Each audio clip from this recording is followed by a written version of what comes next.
if there's a spiritual seeker who has a wounded inner aspect that has to do with maybe a lack of self-worth, which might show up in overinflation of ego. If they have that lack of self-worth that's showing up as an overinflated ego, then when they start to unpack some of their spiritual gifts or find some of these spiritual paths, it feeds their ego. It makes them feel like, oh, I'm so special and I have all these spiritual gifts. And that also makes them a very easy target for these. Welcome back to the Consciousness of the Way. I am your humble servant and seafood, Taoist Master San Qing. Well, it's a welcome back to a dear friend of mine. Let me say that I've been looking forward to this conversation since the last one. And she has incredible insight and wisdom teaching in her own spiritual training, and the wisdom that she bestows upon her students and the rest of the world in understanding the complexities of what is consciousness, but furthermore on a deeper nature of some of the very fundamentals that are necessary for us to decipher these spiritual experiences, this paranormal stuff that people just have no insight to. I want to welcome back my dear friend Maya to the podcast. How are you, my dear friend? Oh, furthermore, just on a pause, anyone who hasn't seen part one, go and check out her intro, and it'll give you origins of where she came from and how we got here. But I don't want to spend that time today. I want to really get into her mastery and her expertise in this field. Welcome back, dear friend. Thank you so much for having me. And it's wonderful to connect with a friend and colleague. And I'm just so interested and intrigued as to whatever rabbit holes we're going to go down today, because I think when we get talking, well, you're just such an interesting person. And so who knows what doorways we're going to go through today. I know we have a few ideas. We were going to talk about the peddling of false light. I like that one. Why don't we start? Why don't we start there? That's a great one, because this is a trap that so many enthusiasts or people that get this desire to feel as though they are walking to an ascended crescendo, really, of this idea of what is consciousness. They start with this seemingly unassuming virtue signaling of, I just want to be in this great place and have God or Jesus or Tao or universe speak through me, and I want to follow the path. And this seems to be a nasty sort of booby trap for many people walking that, especially today. I'd love you to share your insight with that type of stuff. Yeah, I'm going to take a second right now and just define what I mean by false light and then tie it into what you just said. So back in 2016, I had my first first big encounter with a false light entity. I know I had encounters with them before, but I just didn't know it at the time because they're tricksters. So when I talk about false light, I'm talking about kind of two layers. I'm talking about the actual entities, various kinds of spiritual beings that are able to shapeshift. So that might include demons, jinn. There are certain human ghosts that have the skill level to shapeshift, and there are other entities as well that can shapeshift. And they are dark beings, for lack of a better word, dark beings that are pretending to be light beings, ascended beings. So that's why we call it false light.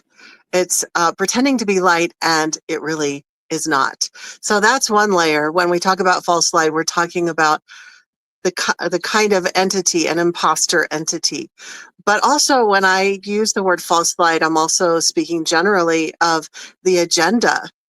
It's really, all these beings are really working together to confuse humankind through false light channeling, through very well-meaning spiritual channelers.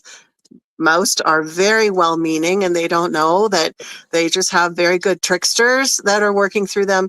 There's all sorts of misleading of humanity through all these different spiritual practices.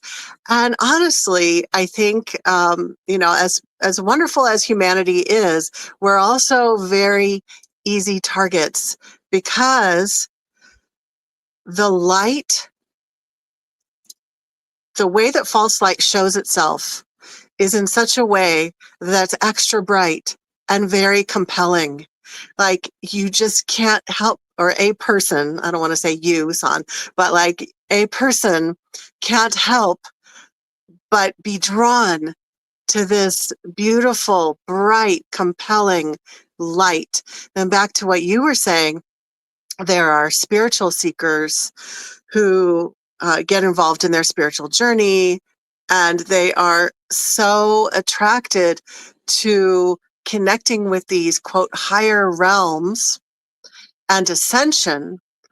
And oftentimes they're doing it in a way where their consciousness is really leaving their body. They're doing it in a very disembodied, ungrounded, not discerning, not using discernment sort of way. So it's very easy for these tricksters to draw them in.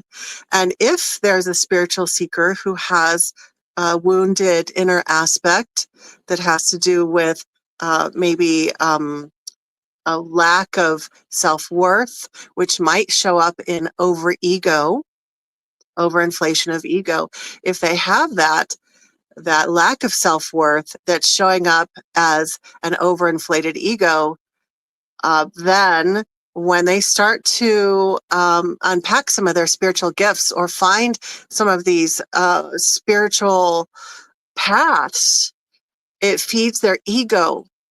It makes them feel like, oh, I'm so special, and I have all these spiritual gifts. And that also makes them a very easy target for these the false light agenda, false light entities. In fact, I was just preparing for a little mini class that I'm going to be teaching about how easy it is for the dark forces via false light to infiltrate spiritual communities, religious communities, etc. And how that's done is usually through the people in leadership positions.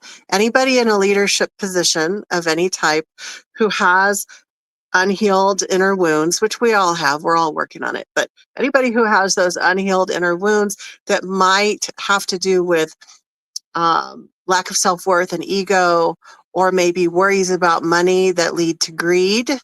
If it's ego or greed or wanting to have this inflated sense of self-worth, the dark forces or false light entities can really easily connect with that person. And I like to use the word hijack that person who may have started off with a very pure heart.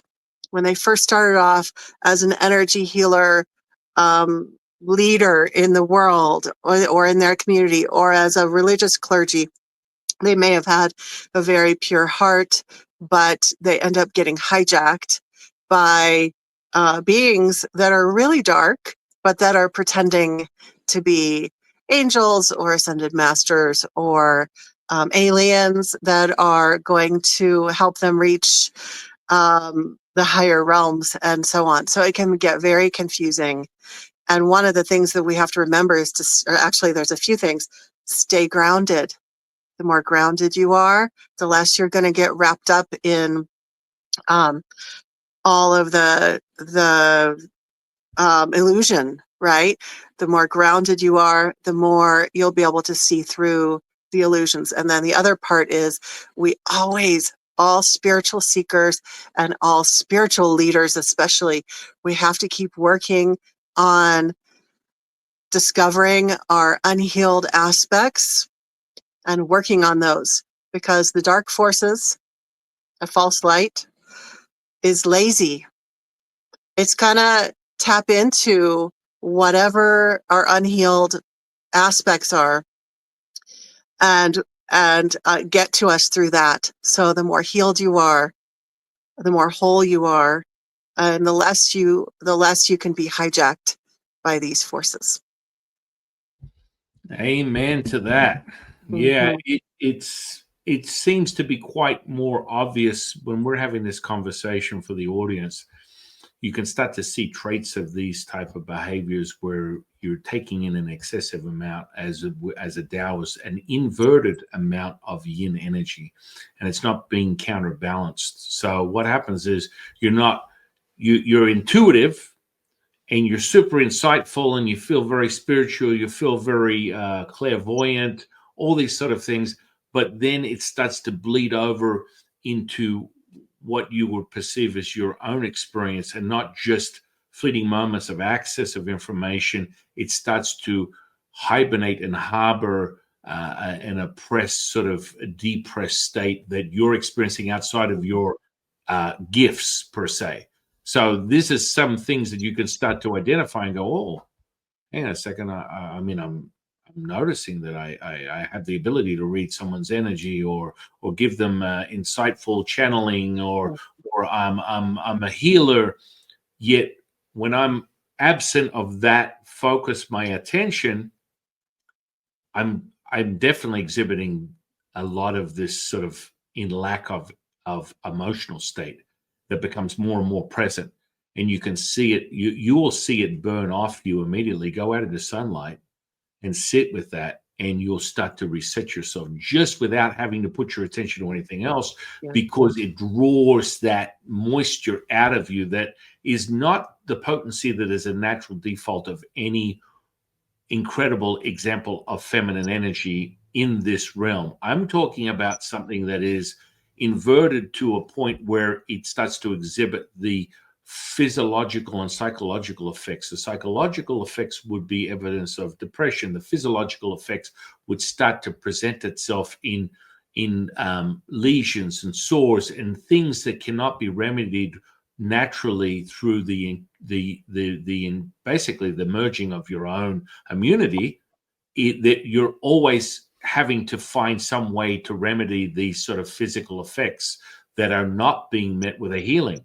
And this comes from the more petri dish type of like examples. And so then we go to where Maya is saying, well, you know, you're getting all this insight and you feel like you're in the light, but when you're not in the light, all these other things are presenting themselves that are very, very blatantly aware that, oh my goodness, I'm experiencing this physical stuff. I'm experiencing this mental and emotional stuff. Yet when I'm in the light, I can give people readings and I tell them that Jesus is coming and they can feel the energy and all these things. So you can go, all right, look, I'm having these moments where I feel insightful and I've got this light coming in. And then when I'm by myself, there is clear evidence of oppression and separation and isolation that starts to present itself through the physical flesh. Does that make sense? Yes, and there's something, it reminds me of something that one of my past mentors told me about, and I've shared this with a lot of people over the years. It's something called anesthetic. Spiritual anesthetic. And when you were talking about how a person might be in the spiritual zone where they're in the light and they're channeling this wonderful energy, and there's all these amazing things that are happening. And actually, so yes, there are times when someone can have a positive, beneficial spiritual experience. I don't think either of us are saying that there are no true spiritual experiences, but we're talking about false light when it is really an illusion. And this aspect of spiritual anesthetic is when a person is filled with excessive amounts of bliss when they connect with a certain energy, entity, or entities. And when I talk about bliss, I'm not talking about um, feeling grounded and uplifted. No. That's a calm state. But when we're talking about states of ecstasy, okay, ecstasy and bliss, that's this kind of disembodied, it's like the person's essence lifts up out of their body and they're kind of like out here and they're in this bliss state, not grounded yet uplifted. And when that is happening, that is actually a sign that there are negative entities. They might be posing as light beings, but it is a sign that there is negative energy hooking in or in the mix. Okay, because that is one of their tactics. One of the tactics of negative spiritual forces is to create this spiritual anesthetic. So that's why when there are these people who are having these amazing spiritual experiences and they get all wrapped up in it, when they're in it, they're getting pumped full of this spiritual bliss. And meanwhile, it's actually a sign that there are negative forces of some kind plugging into them. And then when they're out of that bliss zone, then oftentimes they will feel depressed. Maybe they'll feel sick, disoriented, brain fog. And so those are all signs that there's something not right. And, there are lots of beneficial spiritual experiences that we can have, but we need to be aware that there are spiritual experiences that can be really tricky and that are the spiritual experiences are doing a very good job of pretending to be enlightenment experiences when it's actually a trick.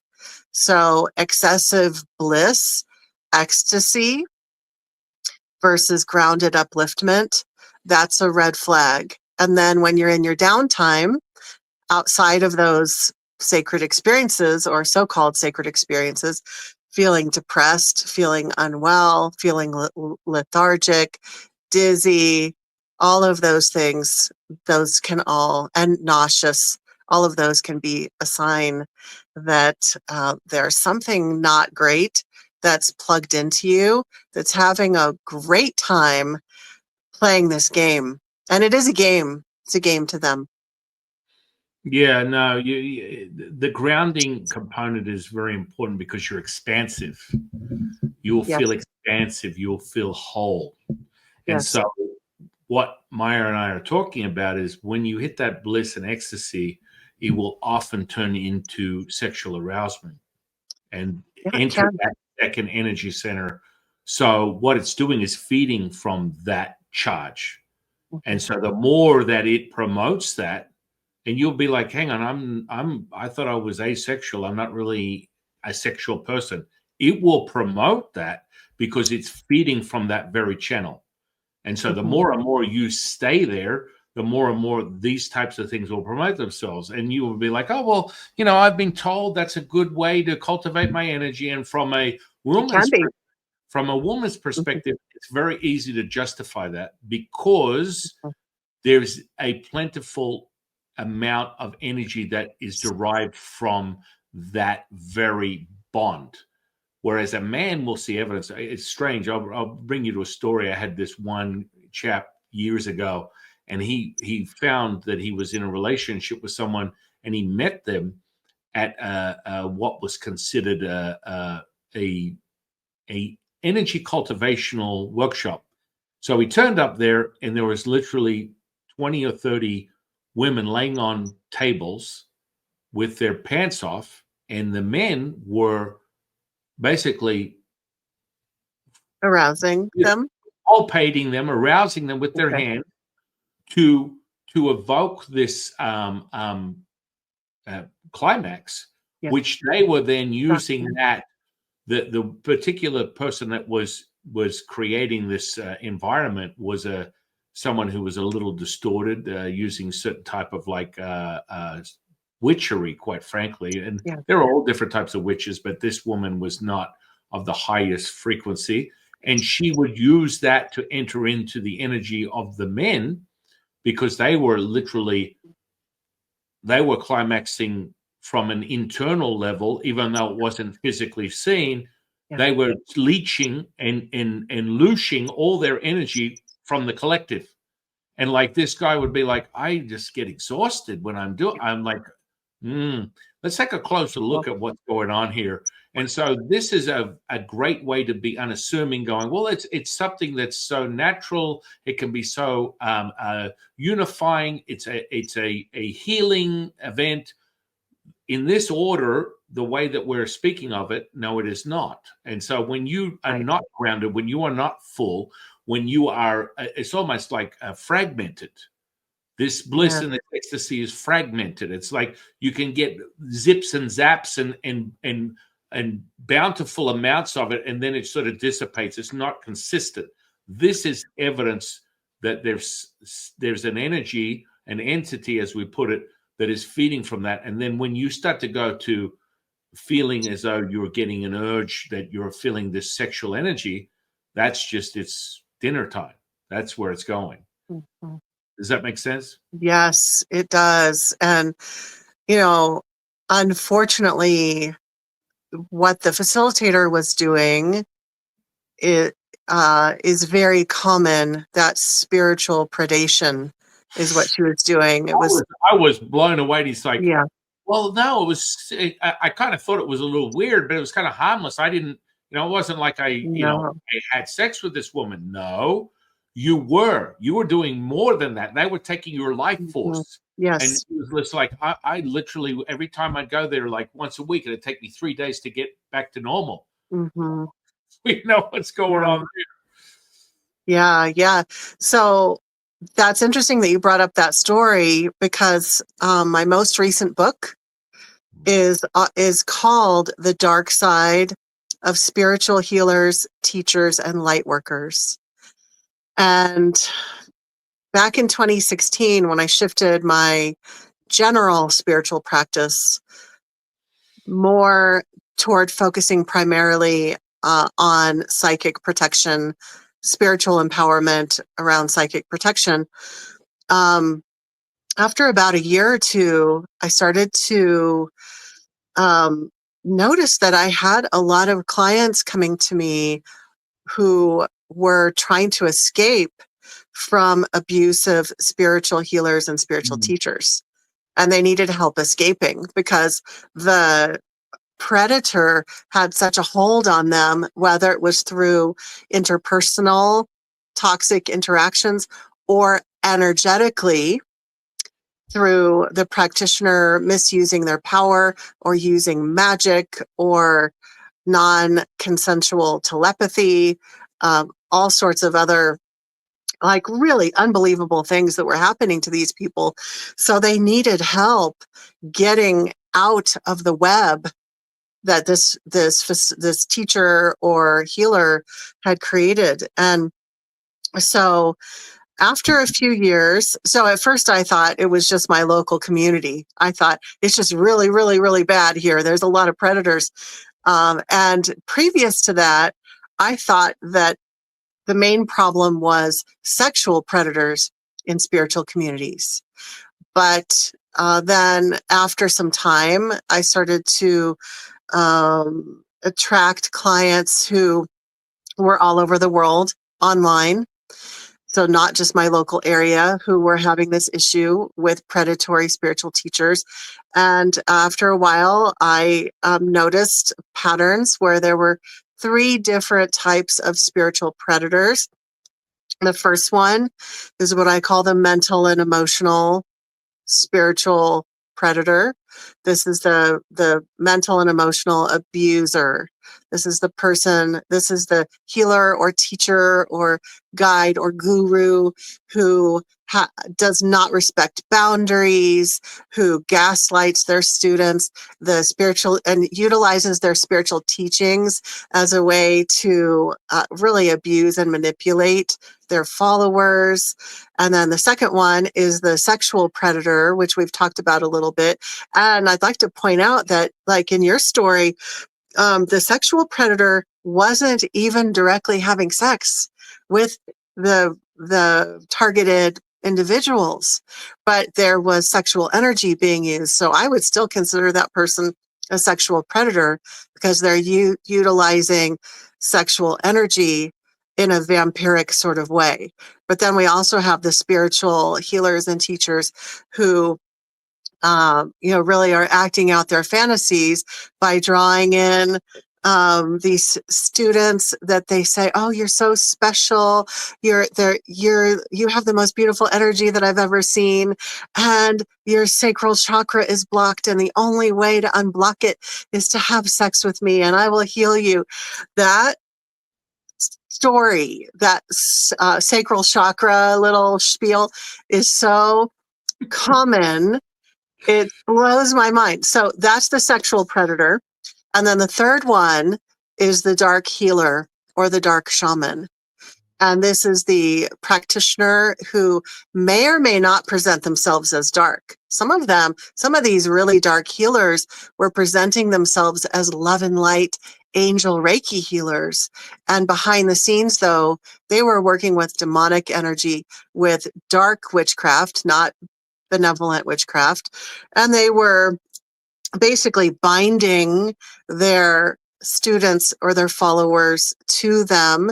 And when the person would try to leave, they would be majorly psychically attacked with black magic. And it was just incredible to see the insidious nature of some of these attacks of these practitioners. Again, some of them presenting as light workers, but some of them would present themselves as practitioners of the dark arts. Either way, they whichever version, they were really misusing their power and really harming their clients. And then, of course, using our logic, we can also understand that most of these abusive spiritual teachers or healers will fall into more than one of these categories, either two of the categories or all three. And years ago, I knew an older gentleman. I don't even want to call him a gentleman, an older man who his message was all about love, love, love. Everyone should love each other. We don't need boundaries. And yet it turned out that behind the scenes, he had all of these spiritual followers that were in their late teens and early 20s. And he would groom them by telling them how special they were. And he also was utilizing dark shamanism, dark magic.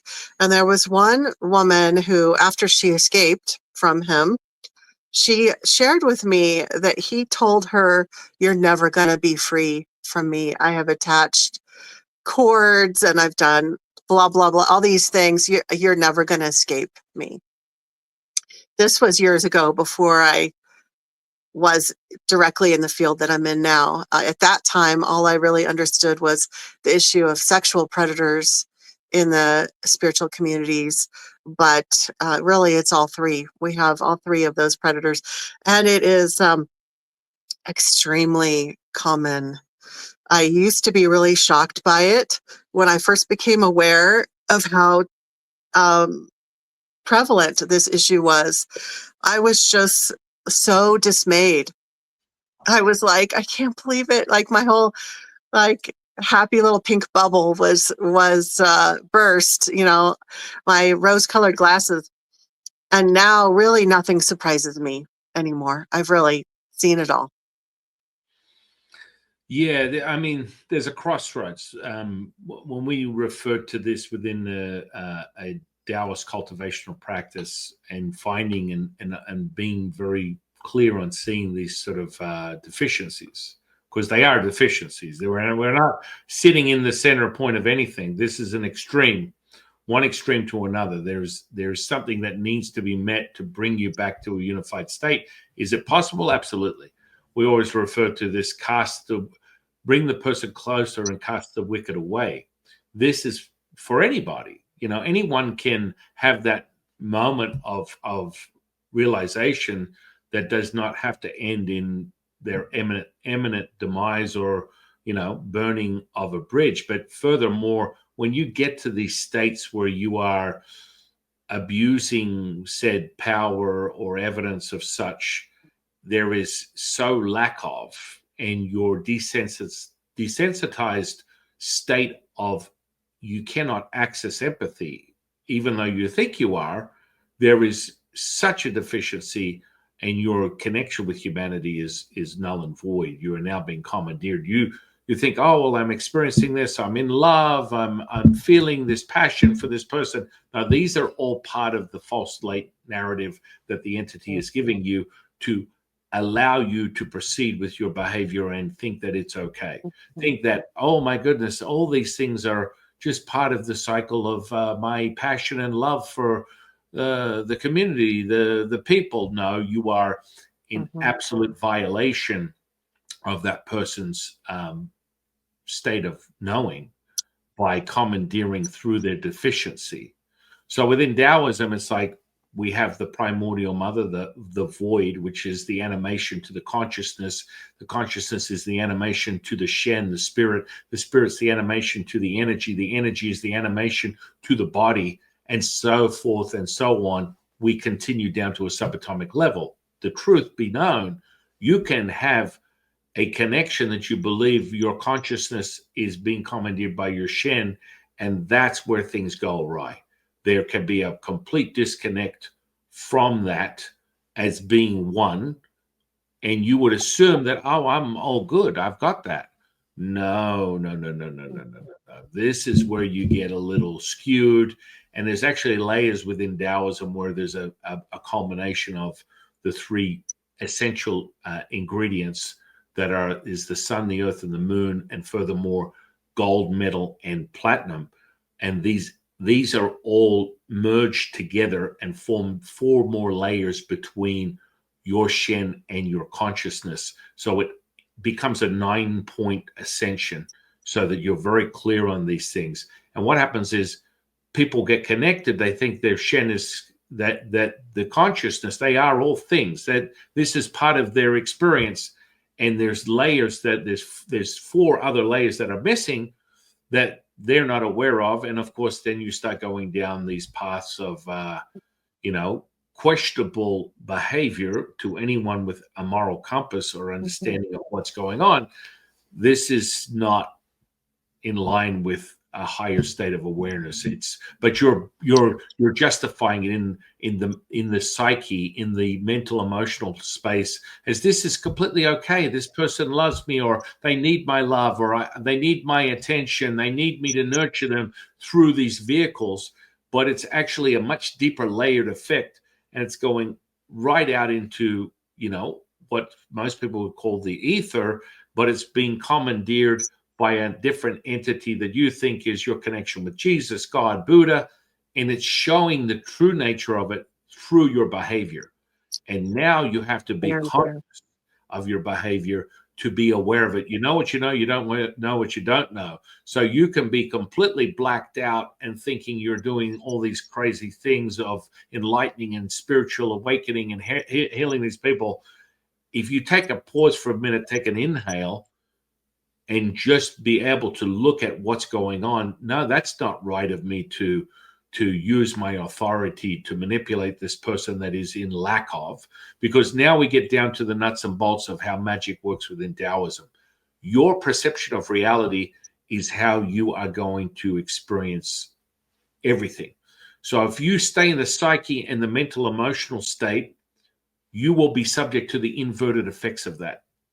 That means that if you are in fear, fear will find you, regardless of what you tell yourself that, oh, I'm a stoic, powerful person that has no fear. That's what you're telling yourself in the world. But the truth is, this is how this energy is getting in.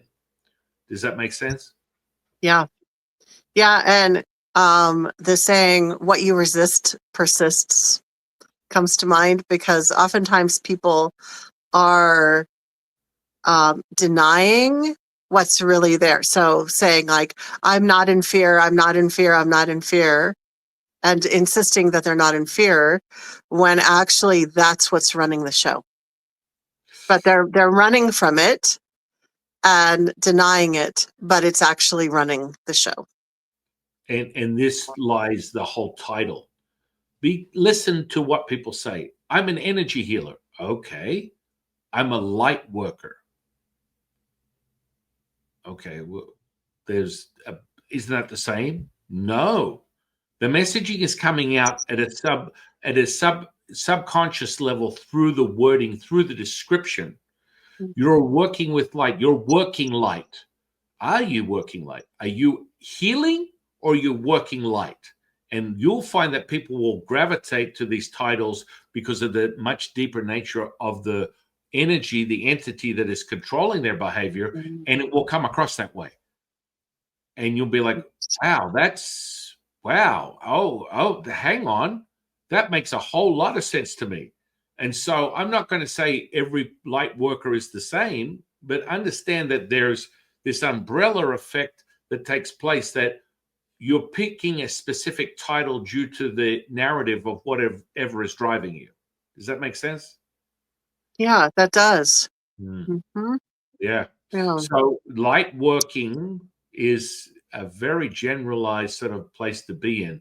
It doesn't, you're not assuming that this person has any intention specifically, meaning that when someone pulls in the title of I am a Reiki master, that's a little different. I'm a Qigong healer. I'm an energy healer. I'm a light worker. I'm an energy worker. I'm a massage therapist. Massage therapists are an interesting one because you go in there with this absolute surrender to want to help people. But in essence, what happens most times is you spend a few licks or a few versions of going around the world. And the more and more you embody deeper into the nature of people's problems, you just become more and more resentful, and you start lamenting and harboring this energy that is accumulating. Because one of the first things that most massage therapists will always come to me with is, I need to protect myself. This is understandable, but you are in fear of all the stuff coming at you. It comes at you, it doesn't come at you. You embody it, and furthermore, you end up as sick as you could possibly imagine with your wildest fears of what that is, because you have created it yourself. And most of them become disgruntled, and they just walk away from what was supposed to be a selfless path of servitude that turns into a resentment of, discontent due to the nature of their relationship with their clients. Does that make sense? Yeah. And I've known many massage therapists over the years, and I used to get massage regularly when I lived closer to town. And I think it can really be challenging work to be placing your hands on people every day. And if you are someone who tends to absorb energies, and you haven't healed and balanced and created harmony with your empathic self, that part of you that tends to absorb, then yeah, it's going to be really hard. It's going to be really hard. As you were talking, I was thinking of, if I had a client who was telling me about these challenges, I had immediate thoughts coming to mind of, um, for them, it's not so much about needing to shield and protect, although I do think that shielding and protection can be part of many aspects of self-care. But my sense was that people in that position, there needs to be a practice of um, being more self-present, being more anchored within self and grounded to earth energy. And like a tree, when the wind comes and tries to blow it over, that the tree isn't going to blow over if it's a strong tree, strong in and of itself. So strong sense of, this is my energy, this is who I am, this is who I know that I am. And then let's say if they are an empath and some energy comes through their hands or comes into their energy field, they can, if they have that strong sense of self and that strong groundedness, they can simply let that energy pass through them as information. Maybe they're a massage therapist who also offers spiritual guidance. Some do, some don't. And then that would be information that they could share if that's part of the consent relationship they have with their client. So it's information that can pass through them. And rather than needing to resist, I don't want all these people's energy coming through me, I have to protect myself. It seems like the perspective needs to flip to self presence and grounding and knowing, like when you're really in your self presence, then you know how you're feeling right now, emotionally, physically, how your body is feeling.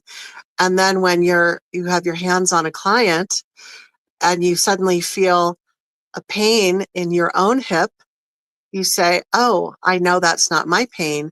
That's their pain. That's information. And then they can let it pass right through them.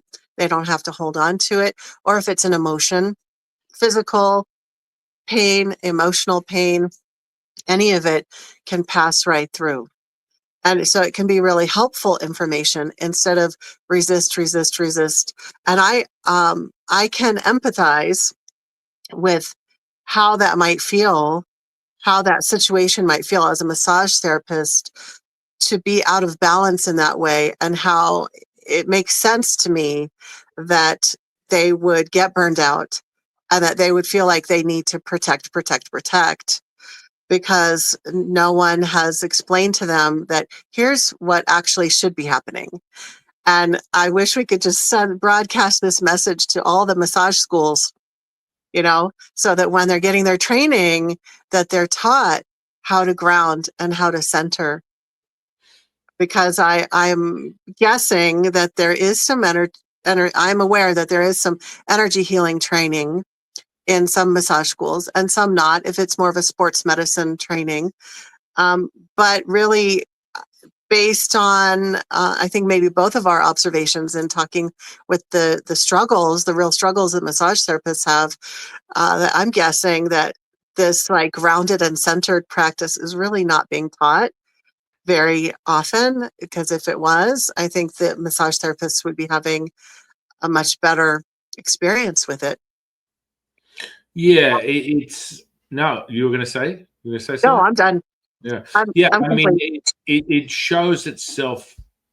You'll observe there's a specific profile for that individual that takes on massage therapy. Mm, 9 times out of 10, it will be always the same, which is less that no self worth, mm, very much in lack of, and they want to help others by distracting themselves from their own deficiencies, which generally is a more generalized thing that comes from wanting to heal people.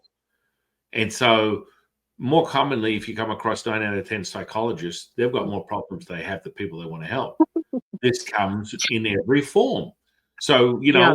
it brings us right back to the origins of what we're talking about in this conversation, which means the catalyst of your desire to want to help people, you need to probably process exactly what that is. Where are you at in your own development, your own healing, before you start stepping into these realms of servitude that will result in resentment and Mm, even more lack of, because they're it's like this bottomless pit. That's where you start to realize you're deeply in the psyche, you're in the intellect, you're in this bankrupt empty state that you keep feeding, wanting another outcome, only the energy will go from just the mind to the body and start leaching the very energy source that you believe is your life force, and it will show itself.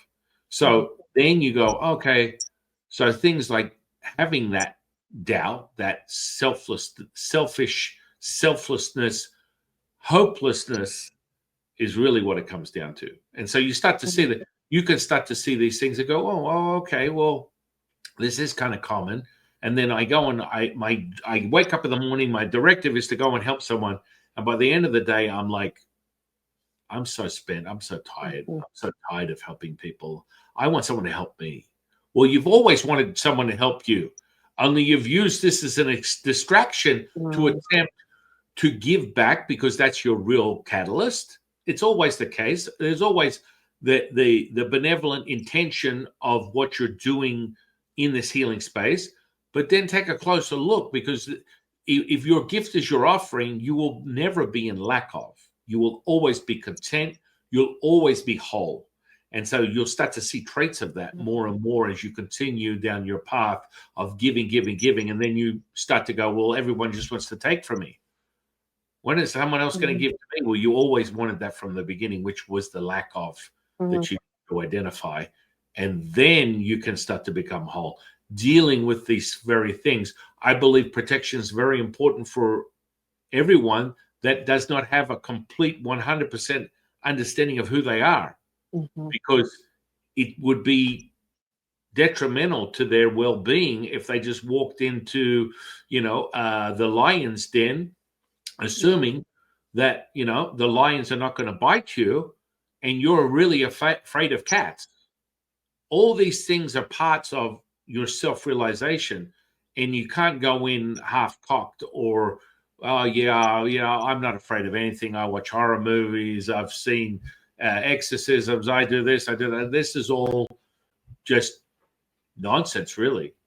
You're just telling yourself what you want to hear and not becoming truly in tune with the fact that you're speaking volumes as to exactly what is going on, and not denying yourself the fact that, okay, I want to be in this fearless mode. I need to nourish myself to make myself whole. Here are the ingredients I need. Let me find them first before I go and attempt to, free fall off, the Empire State Building without a parachute, assuming you're going to get to the bottom in one piece. You're not. This is the delusion, the fake it till you make it, the false light, the fake it sort of processes that I think we're talking about here becomes more and more evident. And then someone that wants to fake it till they make it will get really caught in a really bad situation, because they'll get completely commandeered and they won't have any way to get out of it because they had that intention from the beginning. Does that make sense? Yeah, and as you were speaking, my mind was going to a more expanded place, since we were talking about massage therapists. In particular, I'm thinking in terms of all sorts of healers, holistic healers, energy healers, all the different natural healers, right? Right.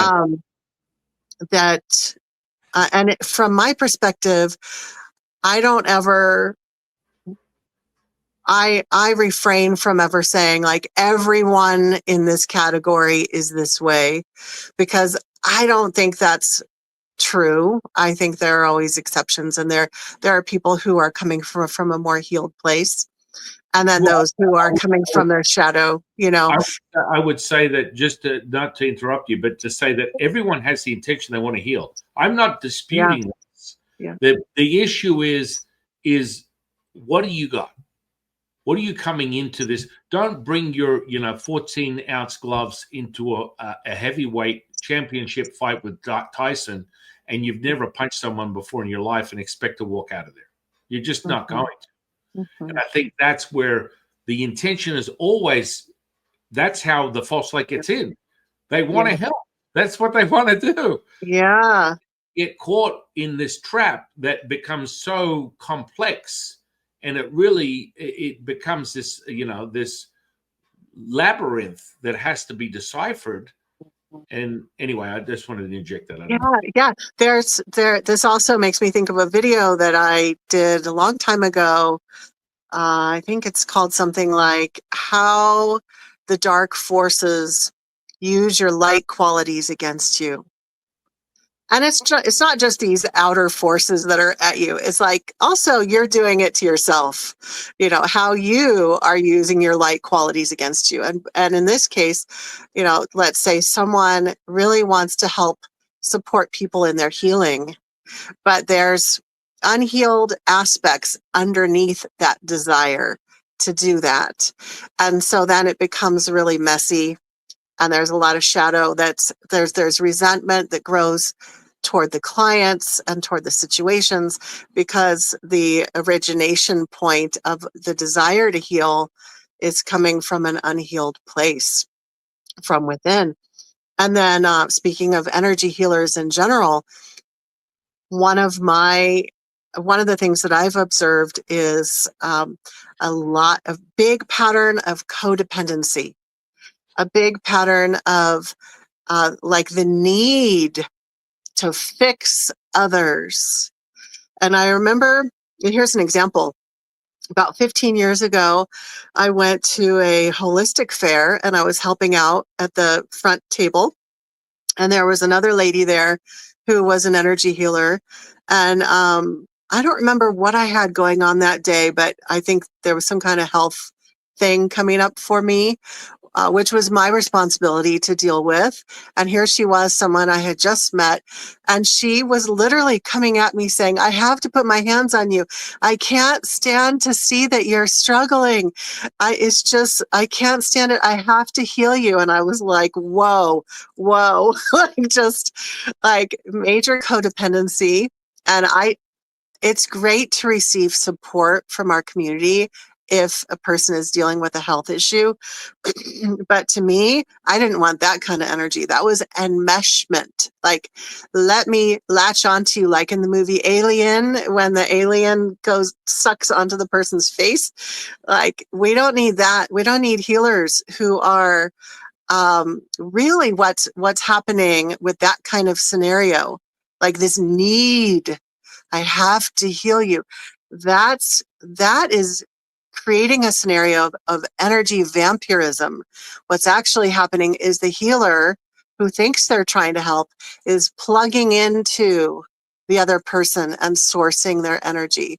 There's this need to feel like a good person, or this need to feel like you're doing something good in the world, or this need to feel good about yourself by healing, or giving yourself meaning in your life by healing others. And if a person is doing healing work coming from that energy, what they're doing is not healing. They're actually acting as an energy vampire, and they don't realize it.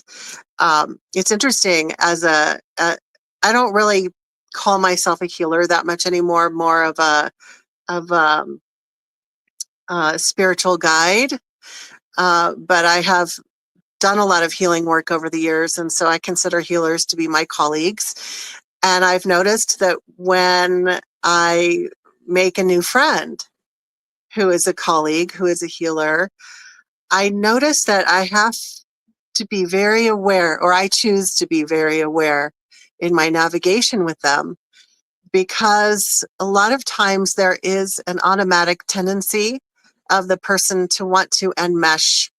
Like, if my intention is, I've made a new friend, let's just chat and have a conversation, and I mention maybe some challenge I had that day, and I'm coming from an intention of, I'm wanting this person to, like, I'm connecting with this person as another human being, as a friend, and we need connections. We need connection with other humans. And the other person responds with, I must fix you. Like, let me do a session on you right now. And that actually seems to be very normal It seems like it's very welcomed amongst healers. Like they're all doing trading services and doing it for one another in the moment. And I'm not comfortable with it. And I think that really it's based on emotional and energetic enmeshment. This needing to, like, I do this because it's like connecting multiple energy cords all at once into the person. I need to get my hands on you. And I have had friends, colleagues, healer friends in the past that I've distanced myself from because there was this, there were multiple attempts to get their hands on me. They would even say, I want to get my hands on you. And I'm like, no, I have no desire to have the codependent kind of relationship that seems to be the norm among healers, but it's not everybody. There are always people in any category coming from a more healed position. And I have found, thankfully, I've found some of those colleagues. But I've released a lot of friends over the years. I moved to Arizona 5 years ago, and I made a lot of new friends. And I then backed away from a lot of people because I noticed this codependent nature that I'm not interested in it at all. Yeah, yeah. It's a I cast a my magic is universal when it comes to just environment. My resonance will precede the physicality. But the point being, if I come across someone as primal or infantile as a Karen vampire, which is kind of really what that is, you notice immediately the the opposite effect, because what I do is the energy that I cast within my field is to return you to whole. And so when this energy has the desire to leech and latch upon you and suck from the very teat of your existence, Mhm. then the counter effects of it is that individual, you'll notice them literally like a battery pack slowly going down and down and down. It's like, oh man, I'm kind of exhausted. I need to just go home, because they're being presented with the whole nature of who they are, that resonance. Yet the energy wants to leach from the whole environment, and it's being met with whole, and the energy cannot deal with returning to whole. It wants to continually feed from the host and everything around it. So when it meets the resonance of whole, it will retreat and it will Uh, show itself. So it will yeah. start feeding from the host. And the host will be like, oh man, wow. Normally I'm peppy and psyched up and excited and I just want to help people. And it has no resort because it's being met with this whole resonance that it cannot, it cannot leach from anything. So it just turns on the host, kind of like autoimmune. And then people are Yeah. like, wow, I just kind of feel tired. I'm like, oh, why don't you go home and get some sleep or rest it off? Where if Mhm. you're in an environment with that type of energy and you are not aware of how to circumvent or redirect or present that wholeness, you will be leached. You will be the one that's exhausted. You will be the one. You're just like, and then the person's complaining. They're confrontational. They're angry. They're agitated. They're anxiety. All these traits are coming in, and it will be unassuming because the person that's doing it will be like, "Oh, all I want to do is help," and you're just like, every time you say that, the sound of your voice is literally making me tired. And you'll be like, whoa, hang on. What's going on? And people don't realize that this is the very nature of this entity. And then we go right back to what we started with this conversation with, this false light of the false light of the false light of the false light. And you think you're being, with all good intention, being commandeered with this notion that you want to help people, and it still brings you back to the same issue, which Mhm. is there's something else going on that is, you're unassuming, and you're just expecting it to be, Jesus or God or Buddha or universe, and it's none of the above. It's actually something low frequential, and it's Yes. presenting itself in a different way. So it'll be choppy. It won't be constant, and you'll see it that way. So yeah, when those type of energies are around me, it always ends up being it'll feed off its host, and you'll see it really clearly. Be like, wow, that's crazy how that works. Now, is that again? This brings you back right back to what you just said. It's like it's not for me to go, oh, you really need my help. I Right. need to help you because you're being commandeered by an entity. And quite frankly, in OG terms, my old school way, you're possessed. That's not for Mhm. me to do that. Right. I'm just showing you the resonance, what you do of it, whether it creates an epiphany, that spark of desire that returns you to whole, which generally that's the whole purpose of why I admit this as my master default, is to help people remember. Within Taoism, it's very simple. Let everyone believe it happened on its own. It doesn't require me to have you tell me I'm the next coming of Jesus or I'm Moses or I'm the holy Tao, God, Buddha, whatever. Mhm. It's just part of my default of this now moment, and it just so happens it can give you two things. It can make you retreat, or you can merge with it and return home to who you are. There was so much awesomeness to everything that you just said. I started taking some notes so I wouldn't forget some things that I wanted to respond to. The first thing is that what you were describing about a person like you or someone being in a state of wholeness and then coming in contact with, let's say, an energy vampire. And I want to just point out to all of the viewers that you weren't talking about you had your shields up and therefore they couldn't. No, that I think that when we're first beginning to heal ourselves, boundaries have a place. I think like when I work with my students, especially in the first 6 months, we definitely work with energy boundaries because that's just needed at a certain point. But eventually, you don't have to be putting all this effort into all these boundaries and concentrating on keeping your walls up. Because if you are in such a state of presence and wholeness and groundedness that I aspire to, but I'm working every day on it. I succeed some days, other days not so much.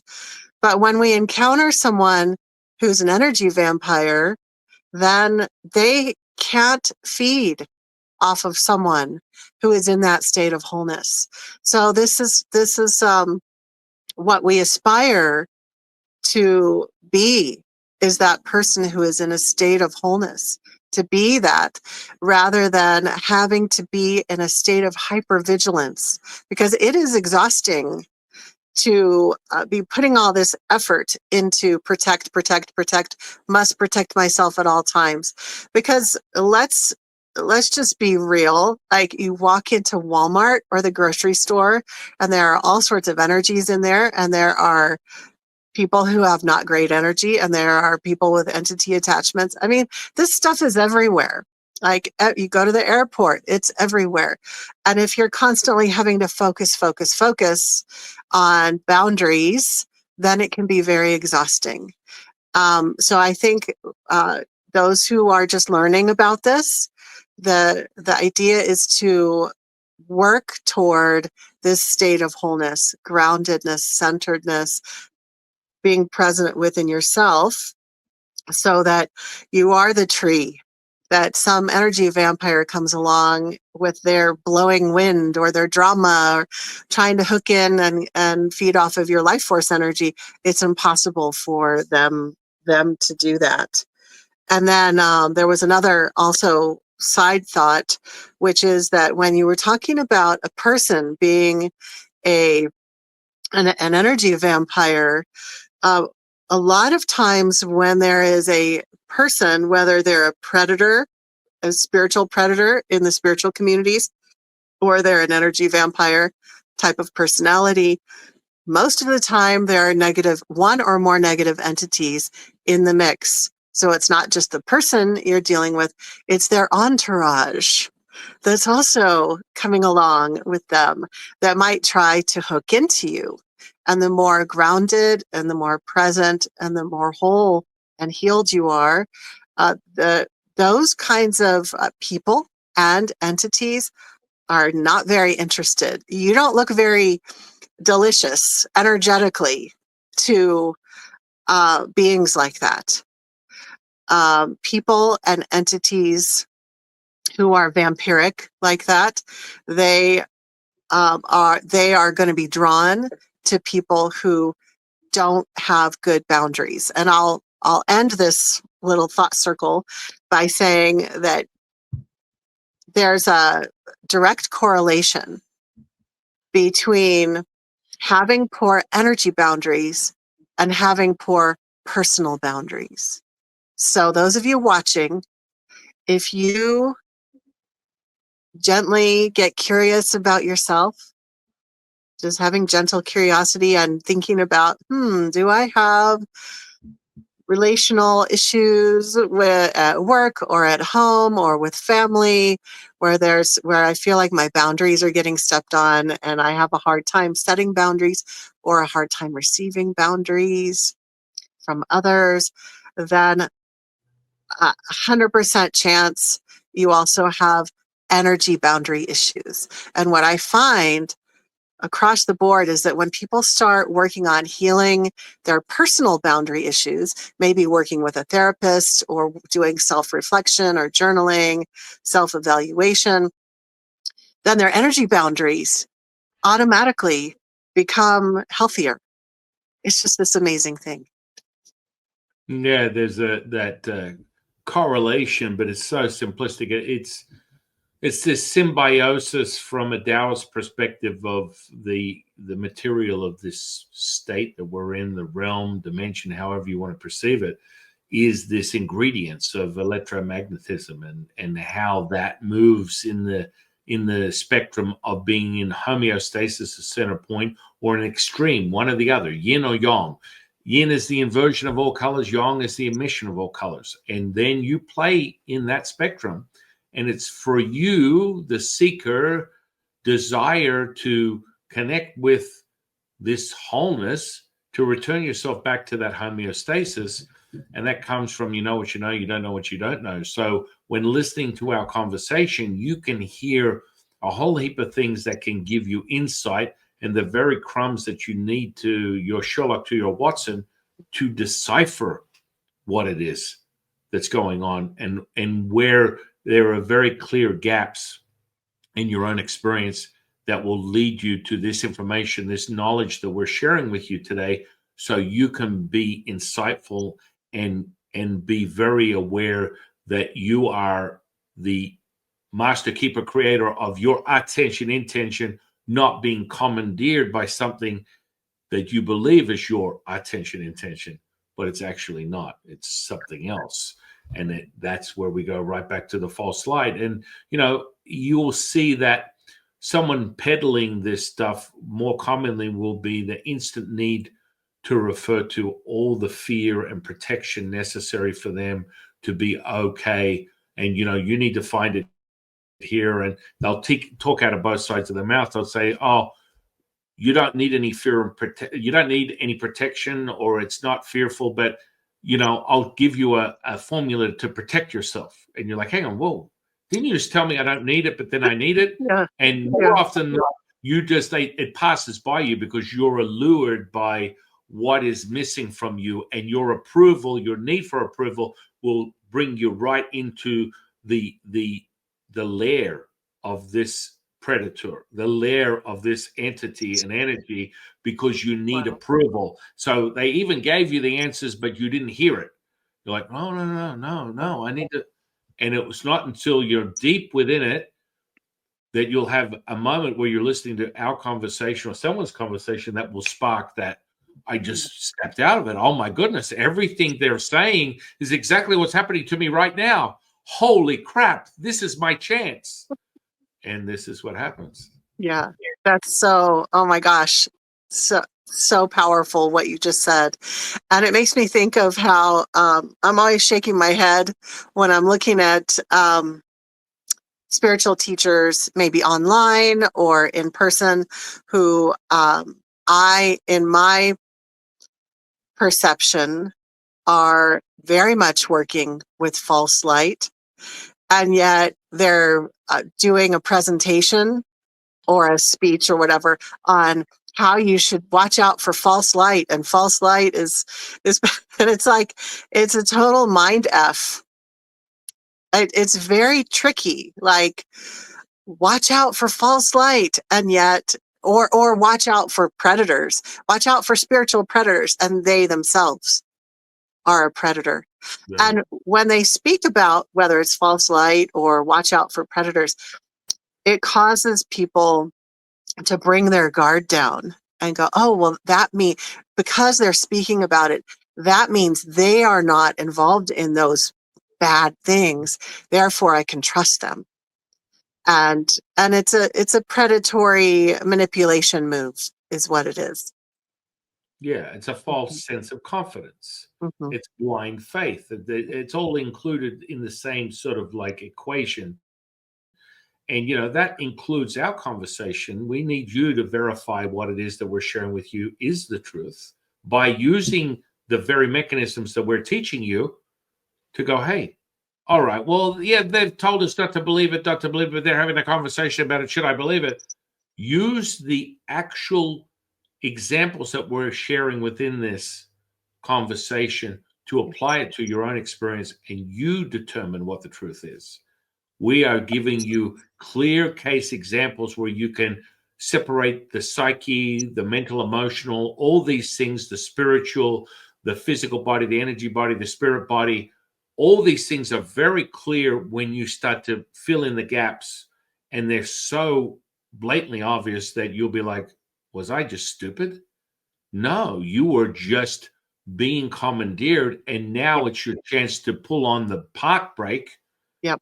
And there are no coincidences you're hearing this conversation to pull the park brake on and to get out of the car and start running in the opposite direction and start building a new car, and being able to be very clear from the base level that it's not a deluded state that is being commandeered by something else.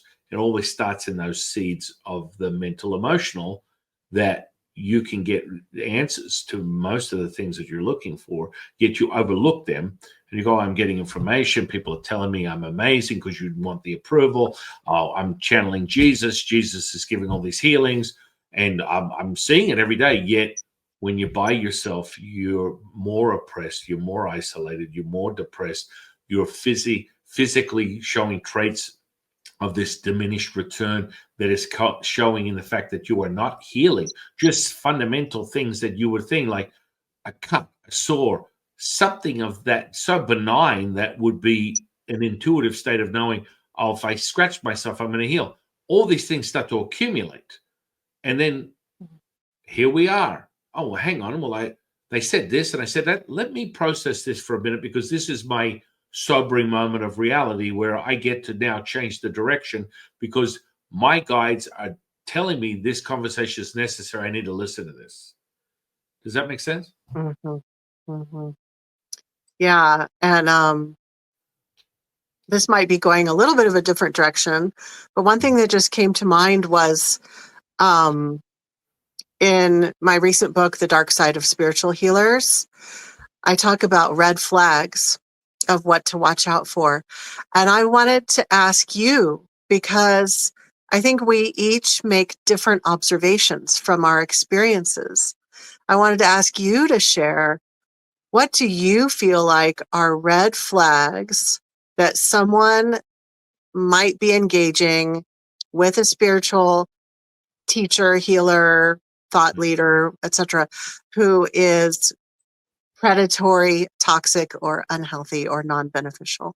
What do you think are some of the red flags that you've Well, been? yeah, I mean, for me, the common ones are, what they're attuning themselves to or holding as a frequency and what is being admitted. let's observe from the baseline. Okay, so you start there. I'm a channeler, a healer, a medium, a light worker, whatever you call yourself. Okay, what exactly are you exhibiting that would give me a very clear case of this is exactly what I'm doing? In most cases, a lot of these people, the first red flag is it's all conceptual in their head, talking head nonsense, yet they couldn't give me a single example of what it is that they're speaking about. They're just like, I just make people feel better. Okay. What exactly does that mean? Well, I heal their soul. Okay. I mean, it starts to stack on itself, yet you're not giving me any. Give me one example of what that means. Well, I don't like to get into specifics. It's kind of like the cold reading psychic scam artist. Yeah. I feel a presence in the room. Yeah. Do you have a grandmother? Yeah, she's in the next room. I mean, a grandfather, a great grandmother. Yes, Does their yes, name begin with J? yes. Is there anyone in your entire family line whose name starts with J? Right. Do you have a mother and father? Oh my goodness. Yes. Hang on. Dad's in the other. I mean, your mother, mom's at home. I mean, your great grandmother and father. It becomes sort of stacking upon itself. So one of the biggest red flags is this posturing and this knowing that is not of knowing, because you can't.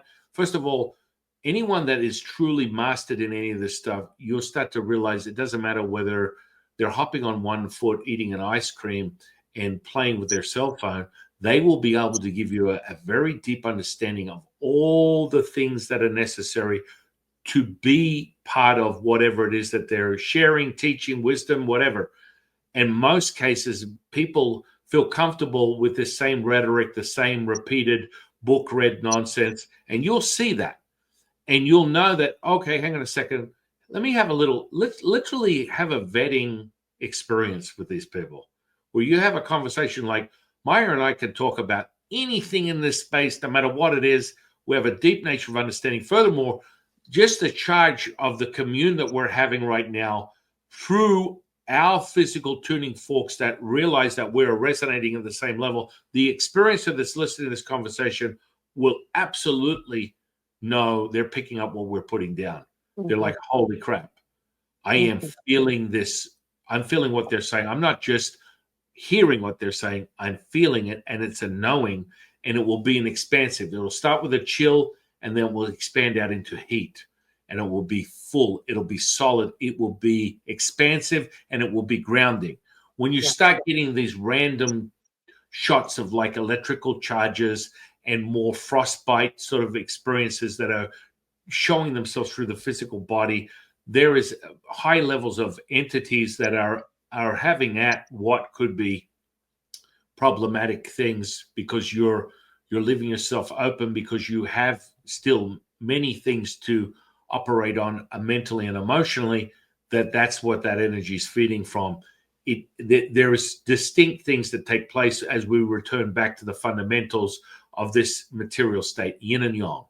So you get your needle gets a charge, you go to yin, you get very clear evidence as you're merging back to the center point. You'll go straight over to yang, and then you'll center back into the middle, which will be a complete oscillation of those energies, and you'll just feel expansive. When one needle hits you in one direction, you need to stop for a minute and go, okay, I'm experiencing something that is not regulating me. It's being it's almost like myopic in the focus of that energy. And so the simplicity of that will show itself. But when you're doing the vetting process, most people just talk about it. They're not be about it. They can't share with you insight. And it comes in the form of an understanding, because what we're speaking of is so fundamentally understandable for anyone from a mental, emotional level.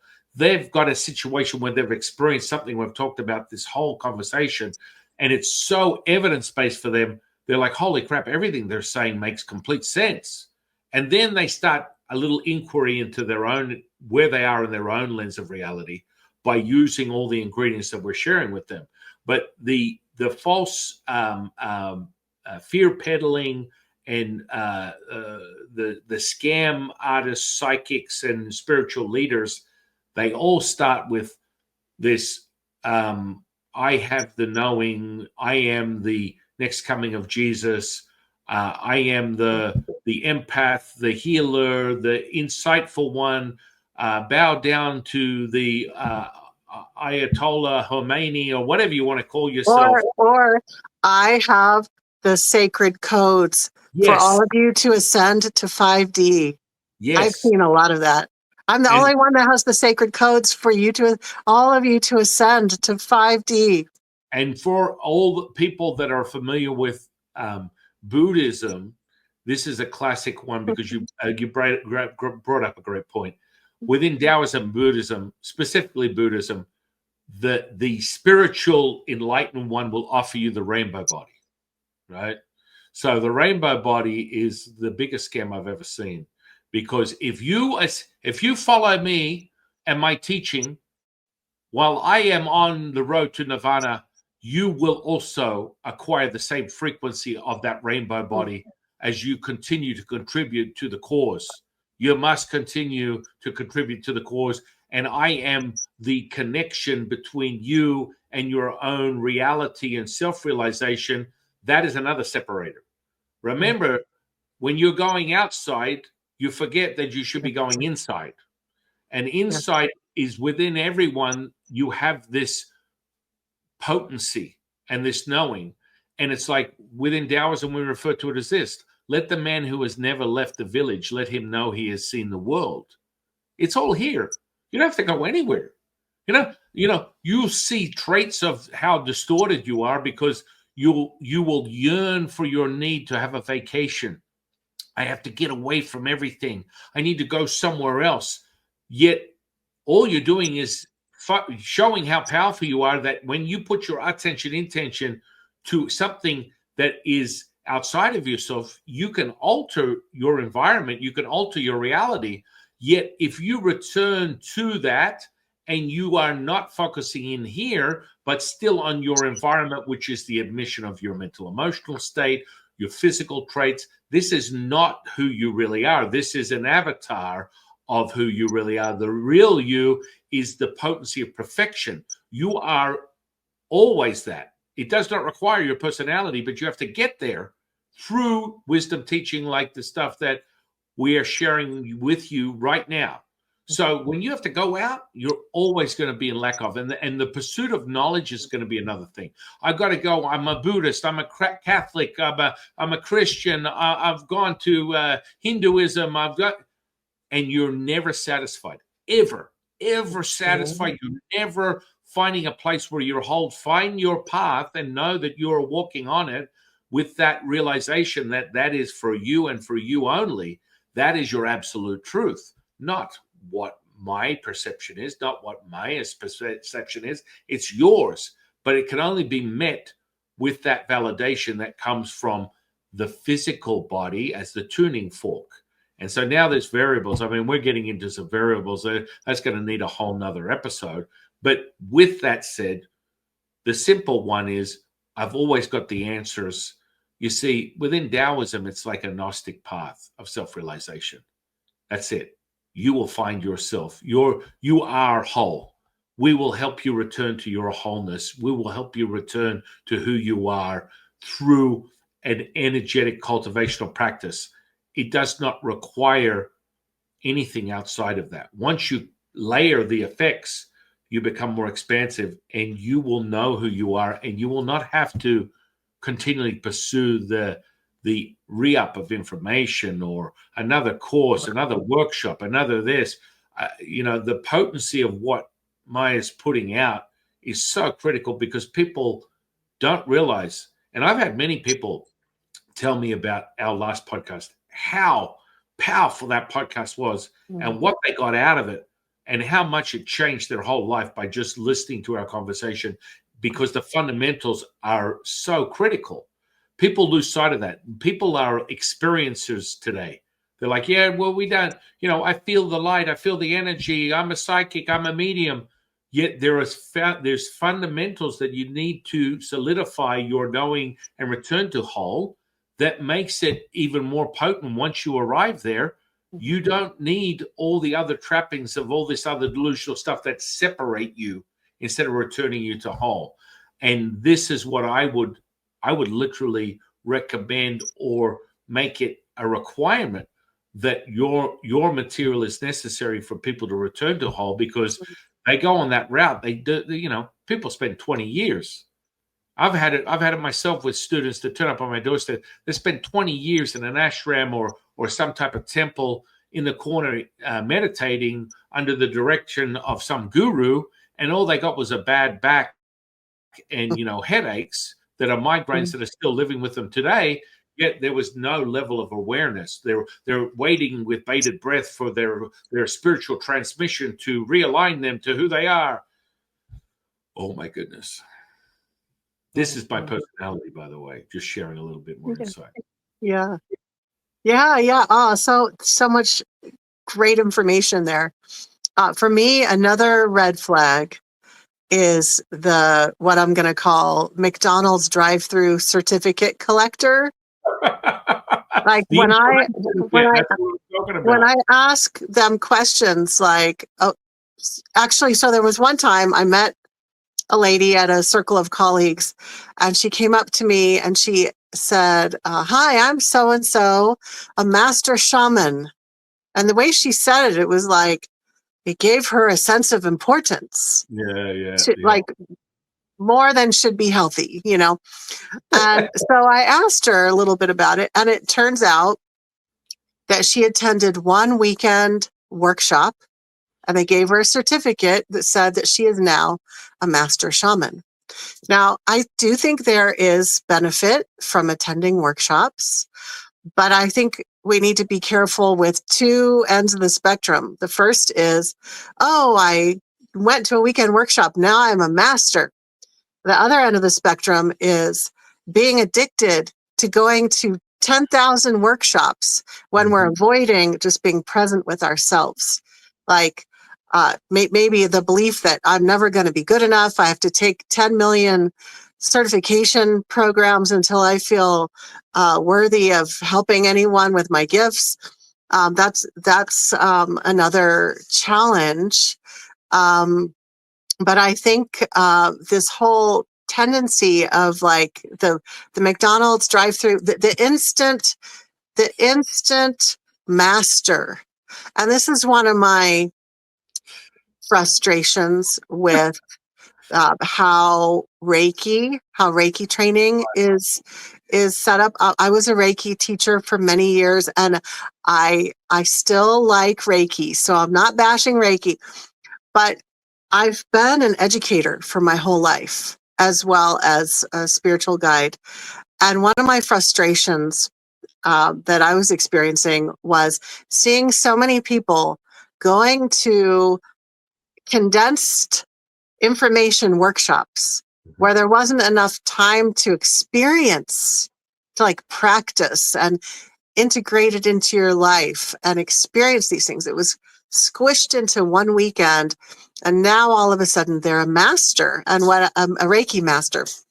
And what I kept experiencing was people in my community would, back when I lived in Kansas City, people in my community would email me and say, "Oh, I just took and even more condensed. I just took a 3-hour Reiki master certification from so-and-so.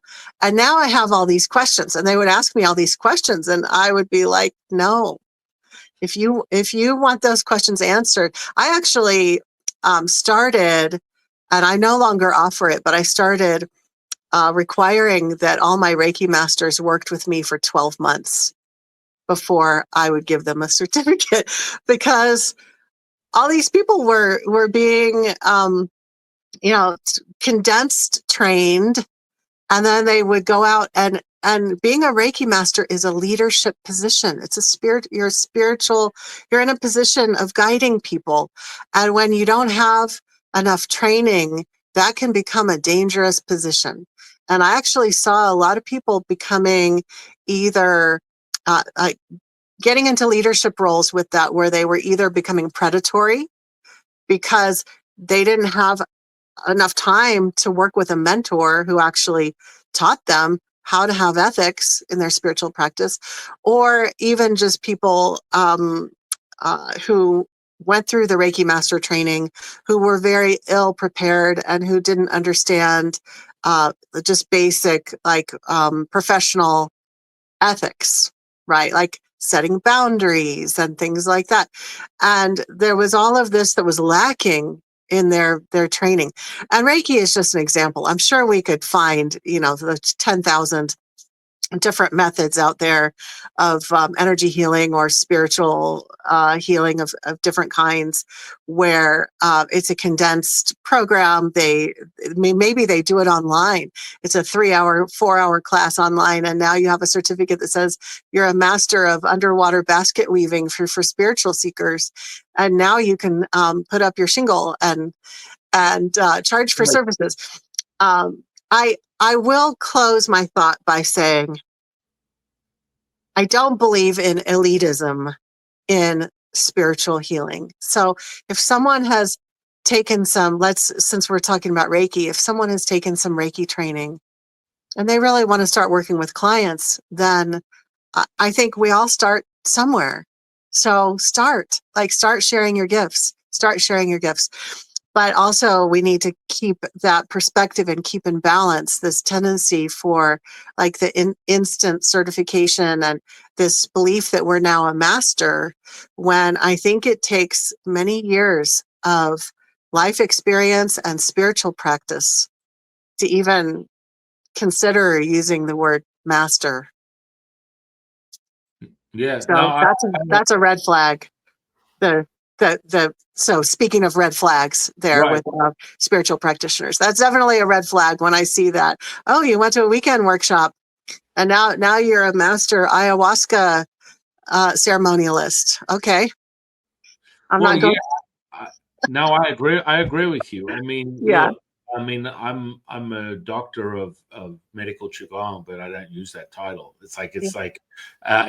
I am a priest, and it just so happens master is acquired with the path of being an ordained priest. It Mm-hmm. just so happens I'm an ordained priest in 2 lineages of Taoism, and have been for over 30 years. Yes, I do consider myself a master in these states of mastery due to my deep nature and my understanding and my training, but it goes beyond just the fundamentals of that. And so when people are desired to want to create that title, like I'm a doctor, I'm a master, I'm a clairvoyant, I'm a medium, I'm a healer, there's this lack of or absolutely lack of acceptance of themselves that they need to be identified as such. Now, within my teaching, I teach people clairvoyance, mediumship, channeling, but people would find that unassuming because I'm just a priest. Oh, it just so happens that's Taoist alchemy. Yes, but you need to feel into understanding the fundamentals before you go off and you're 3 cents short of a dollar. Yet you want everyone to return to a dollar from your own teaching, yet you're not completely harmonized yourself, which then leads to the deficiency. And furthermore, this constant like imparting of not the 100%, but 80%, 50%, 70%. And that means that your student becomes 50%, 20%, 30%, and they're only working with what they've been imparted by your so-called mastery.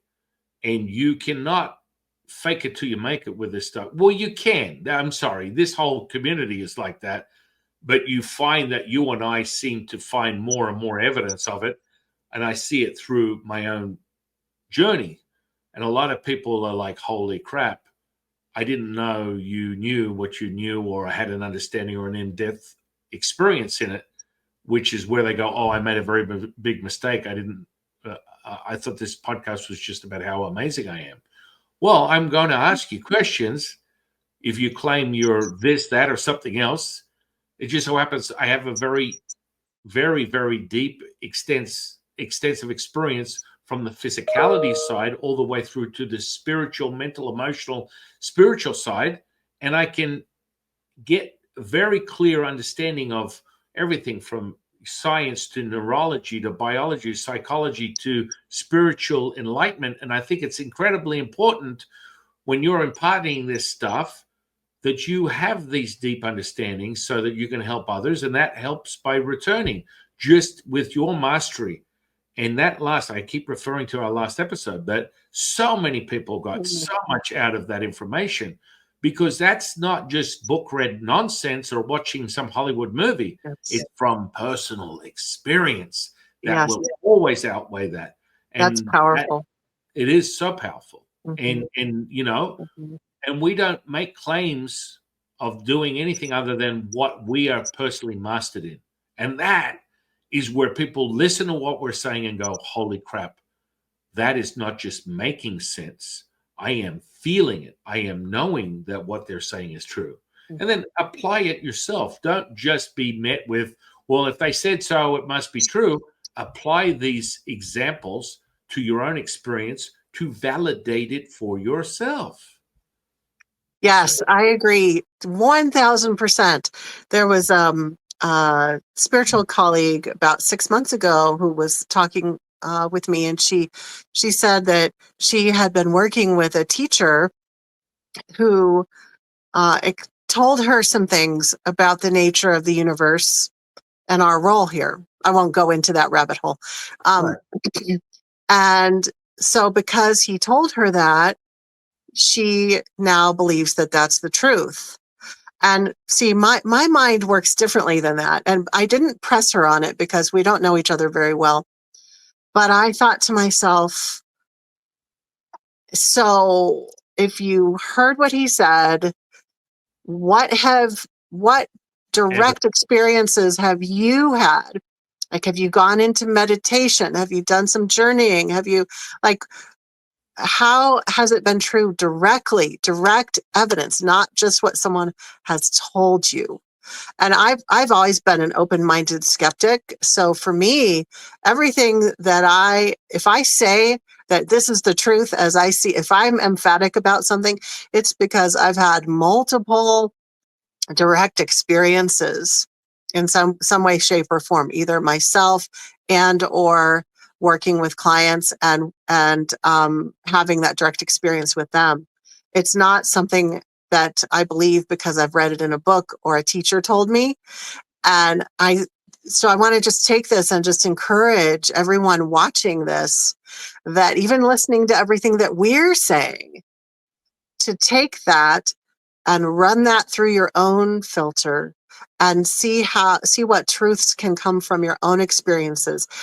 What is true according to what's happening in your life, or when you go and experience your own spiritual practices, whether it's meditation, whether it's whatever it is. How is the truth coming through for you directly, not just hearing what somebody says and taking it in and saying, oh, that sounds true, so it must be true. Because that's how, when we don't refer to our inner filter, our inner knowing, that's when we're easily tricked. Tying it back into false light here. We're easily tricked when we defer to others for the answers. When we abdicate our power and our guidance to others. And yes, we can look to others for um, some guidance or information. We can look to others. We can watch videos on YouTube. We can expose ourselves to various content online, but we shouldn't take it as automatic truth. We should always run it through our filter. And false light, whether it's false light entities, false light web of agenda overall, the reason why it is thriving so much is because most people look to others for the answers. And it's because we've been programmed, we've been conditioned that way. Think about when you were, I don't know, about all of you watching, and I don't know about you, San, but for me, growing up in my culture as an American, growing up in a very conservative religious household, I was taught that I didn't have the answers. I was taught that I needed to listen to what the authorities said, to what my parents said, what my teachers said.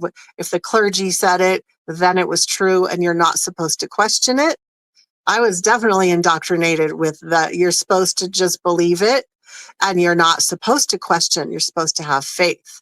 So many of us have been literally conditioned and programmed to look outside of ourselves. So now that we're more aware of that conditioning, we can make a different choice. And we can look within first and remember that just because someone says that they're a spiritual teacher or a spiritual guide or a healer or whatever, and maybe they have had really profound experiences. I know both of us have had really a lot of experiences. Maybe that teacher has had a lot of profound experiences, but that doesn't necessarily mean that they know any more than you do. So you must look within, take all the information and run it through your filter. And in that way, you're less likely to get fooled by all of that imposter energy out there. Yeah, I love that because it's a conditioning, and it really is about the need for approval and authoritarianism, and the need to have someone control you or give you that thumbs up. I'm a doctor. I must know what I'm talking about. I'm a healer. I must know what I'm talking about. I am a master. I must know what I'm talking about. And that's where, generally speaking, people will just immediately accept that instead of taking more inquiry and going deeper to decide whether that is true for them or not by their own vetting of the so-called guru or practitioner or healer, whatever. You will be able to quickly ascertain whether someone is full of shit or not when you start going a little bit deeper into just not this sort of book read nonsense where they're memorized it and they just read it off. And there are so many of those out here. Oh my goodness, it's giving me a headache just thinking about it. And they're everywhere. Yet the evidence the old expression, the proof is in the pudding.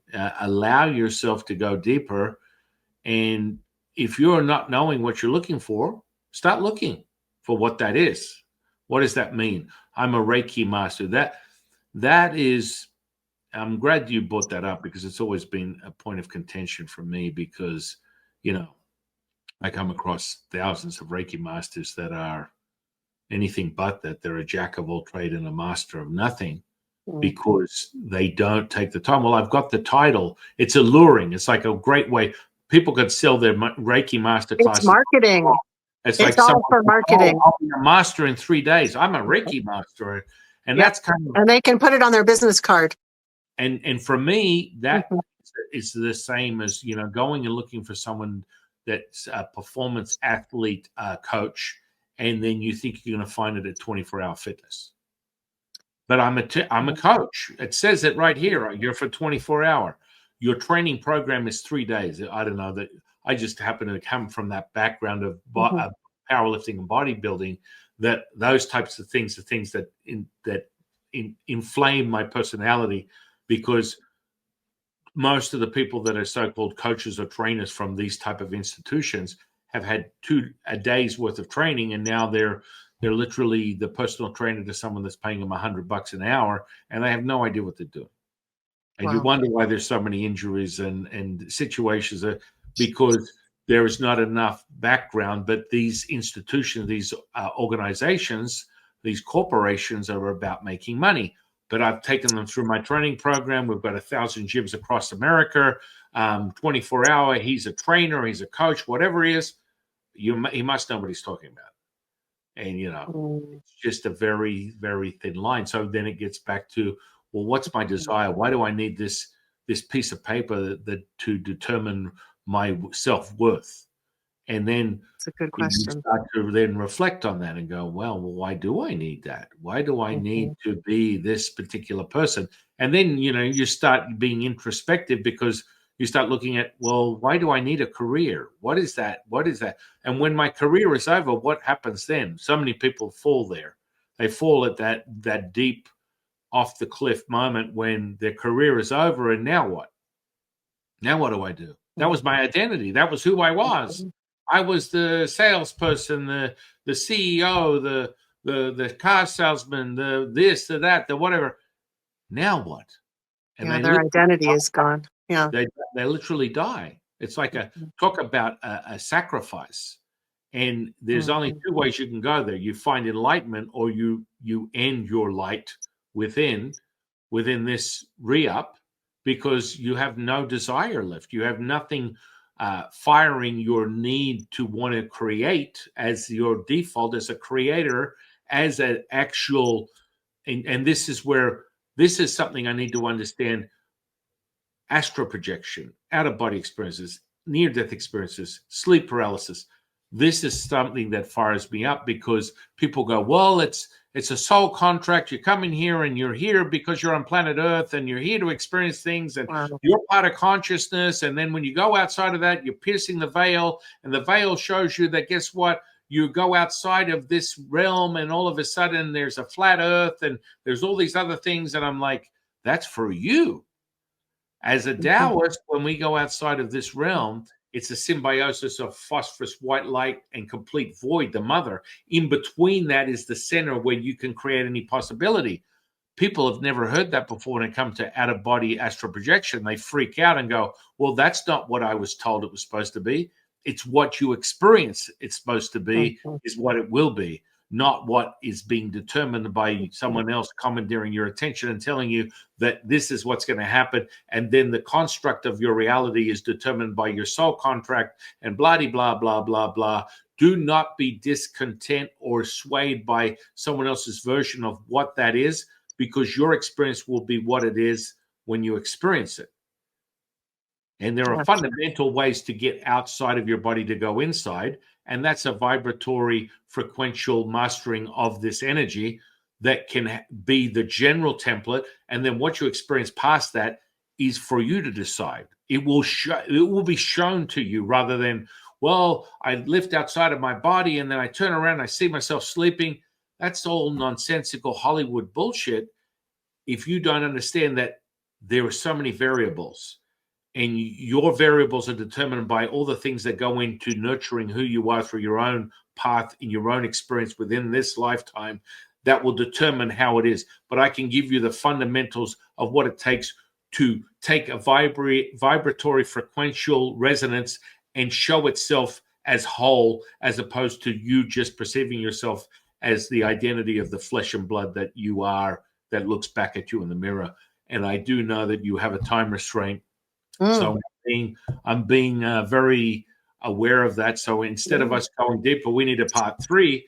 And I think that's where I took some notes. I was like, for next time. Yeah, because I have a lot I do have things to say about astral projection and about soul contracts and the popular teachings about those things that I don't think are necessarily true. I think there's a lot of fluffy teachings out there. But is it all right if I share with your audience how they can find me? Oh, absolutely. I'm going to put the social sphere under this podcast. I want everyone to go out and find you. And furthermore, I want everyone to listen right now to where they can find you from your very own words. Oh, thank you. So the most direct place is my website, psychicprotectionsanctuary.com. And then that's where there is information about all sorts of things, like some of my free offerings, and then also my paid mentoring programs. So if anybody's listening to this who's like, I need some ongoing help. And the focus of the mentoring program is very much about, it's actually called Spiritual Empowerment Academy, because it's about helping the members of the group to become empowered. It's not listen to guru in the front of the room. It's how can I guide you? How can you guide yourself to become more empowered? So there's a lot of learning and a lot of guidance and helping you to come to your power. You can find that at the website. And then books on Amazon. You can just search for Maya Zahira, and then Facebook and YouTube channel. There's a free YouTube channel, about 100 hours of content, and that is called Psychic Protection Sanctuary. And it sounds like there's going to be information in the description as well. There will be information in the Yeah, description. great. Everyone Thank go you. out and sample that. Mhm. Thank you, my dear friend. You're just amazing, and I'm very grateful for you. I feel like this conversation was even better than the last one. Yeah. Oh, yeah. Yeah. Absolutely. Mhm. See, this is what happens when you just feel into a resonance that is equal to or greater than. What happened was we came in equal, and then the raising of the consciousness just got higher and higher and higher and higher and higher. And it's like, thank you, sir. May I have another? That's what happens. And then the information just comes out from our natural selection of being embodied and experienced in this very state. The information was just coming out in every direction. And that's the potency of what happens when you speak in this space of knowing.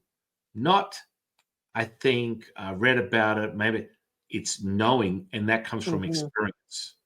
And Mhm. it won't come any other way. It'll be your experience. You're experiencing what we're experiencing will come from taking that, sampling that, applying that, realizing that that is your truth, and then it becomes a knowing. A Yes. belief system is nurtured to a knowing through your experience. And so, again, thank you, my friend. We're going to have a part 3 for the audience. I'll set Mhm. that up for the very, very near future when you're next available.